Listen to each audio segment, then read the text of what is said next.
Natural gas prices to crude oil prices. Aaron Studwell is with us, Senior Manager of Research and Analytics with Weather Insight, along with Addison Armstrong, Director of Market Research and a CNBC contributor. All right, we appreciate your being with us, both of you. Addison, let me start with you, and I should have said, by the way, Market Research at Tradition Energy. I left out the back part of your firm. All right, so both us talking about this kind of the biggest impact perhaps on natural gas. So you look at gas prices, you look at oil prices. What are they pricing in right now? Well, you know, you've got also expiration of the September natural gas contract today, so that's adding to some of the volatility. But we've seen a really sharp run-up in natural gas prices over the past couple of days. As Bertha mentioned, the market is short from the futures perspective, at least on the NYMEX it is. And, you know, when we look at the charts, which really what we have to start to look at now, we're seeing the potential for gas to move above $9. And if it does so, and we get some really bad news out of the aftermath of these storms in terms of production down or pipelines damaged, we're seeing prices that could rally back up to around $9.75 in natural gas.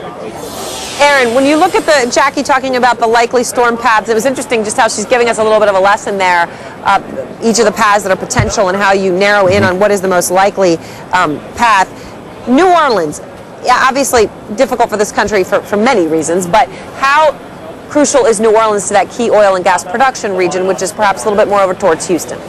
Well, it's the home for so many companies that in the exploration and production sector, and it's a major port.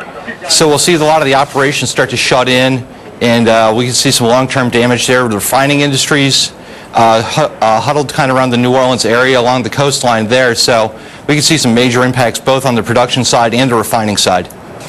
Addison, fair to say the infrastructure in that area has not been appreciably altered in any way since Katrina. It's in the same kind of shape, not upgraded, and still just as vulnerable as it was before?